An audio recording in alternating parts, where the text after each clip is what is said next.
Among them is the San Francisco Bay Area, with its 7.5 million people. The San Francisco Bay Area is particularly vulnerable to sea level rise because of our history. Although the bay is big, it's very shallow. 2/3 of it was less than 12 feet deep. So lots of it was filled and reclaimed. We're standing here on reclaimed land, and all of reclaimed land. We've already seen 7 inches of sea level rise in the bay over the past century. We know this because the longest continuously operating tide gauge in America is at the Golden Gate. So we have 154 years of data. We're just now beginning to realize with accelerated sea level rise, we're going to have to prepare and have a new plan for how we deal with it in the Bay Area. If sea levels rose by an additional 16 feet per century, hundreds of thousands of people would lose their homes in the Bay Area.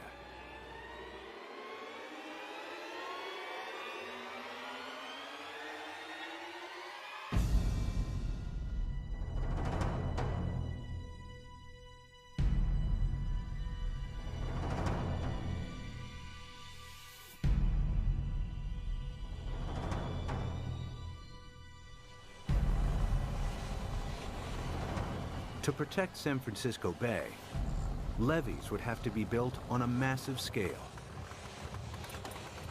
The silver lining is the engineering will create so many jobs.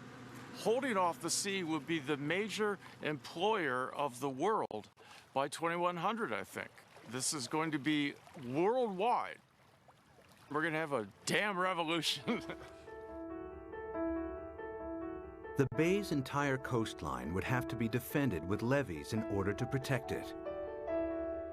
But in the east, the Sacramento-San Joaquin Delta would remain vulnerable because it's at or below sea level. The Delta has some of America's most fertile farmland. The most important part is food. It's unbelievable the proportion of human food that comes from land that is at sea level, not necessarily right next to the sea, but at an elevation that will be impacted by sea level rising. Sea level rises a little, all those fields next to it, even if they're not covered by the sea, are rendered useless for human crops by the sea. If the Delta and its farmland were lost to the sea, California's food supply would be in jeopardy. The Delta is also one of the main sources of fresh water on the American West Coast. This is the hub of California's water supply. 26 million people drink water that comes from this estuary. That's a huge number. 2/3 of the population of California gets water from this estuary. If you raise sea level even a foot, which in our mind isn't all that done, suggests that you will salt up this end of the Delta, even if the levees all stay together, even if they don't fail. If sea levels rise by 6 feet this century, local rivers will be contaminated with salt, and California's main fresh water supply will be lost. In the next century, after an additional 16 feet, the entire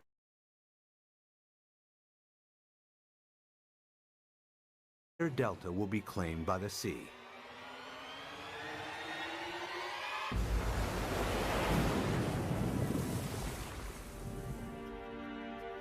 But there may be a way to defend both the Delta and San Francisco Bay. San Francisco is among the best, easiest to save. The most radical solution would be putting a big dam right across the bay under the Golden Gate Bridge. On the ocean side, the sea is about 130 feet deep. Building a dam would be controversial and would turn the bay into a freshwater lagoon. But at a time of intense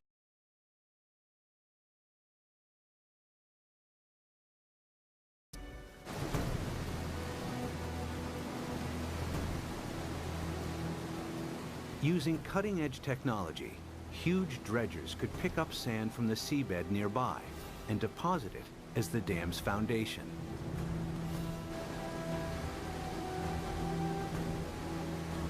The dam's shallow incline would ensure maximum stability against earthquakes, breaking the power of the ocean waves with ease.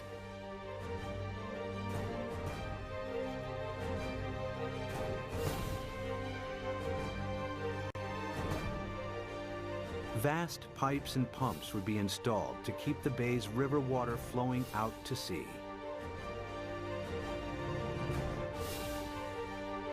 The Golden Gate Dam would cost $2.5 billion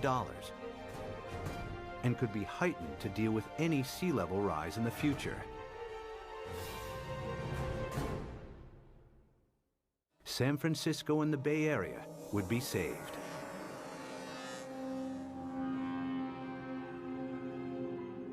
One region that may benefit from the U.S.'s sea defenses is the Mediterranean. It's flanked by countries both rich and poor that have thousands of years of history.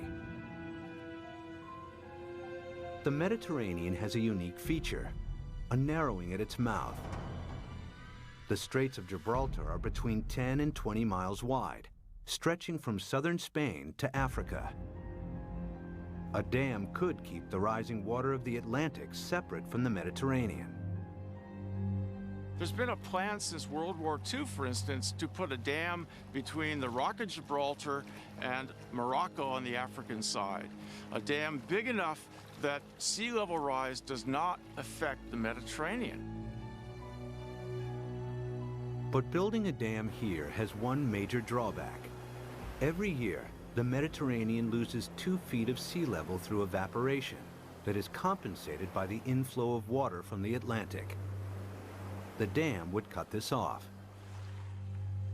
In the case that you build a dam in the Gibraltar Straits, there will not be the flow of water from the Atlantic.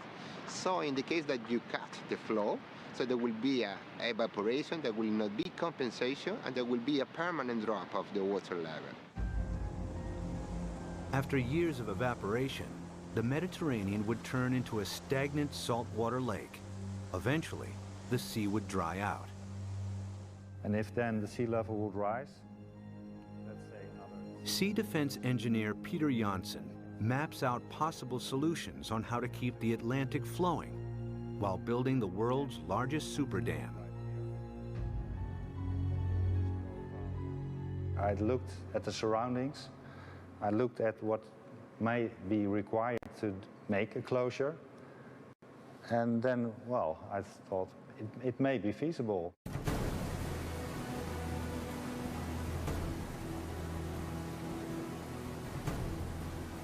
One of Janssen's solutions is to use the same building techniques applied to the Golden Gates.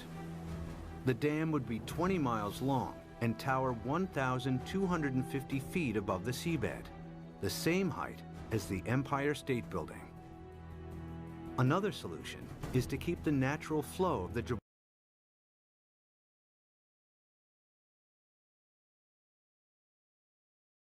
Gibraltar Strait pumped back out again, keeping the sea's salt and sea level stable. The world's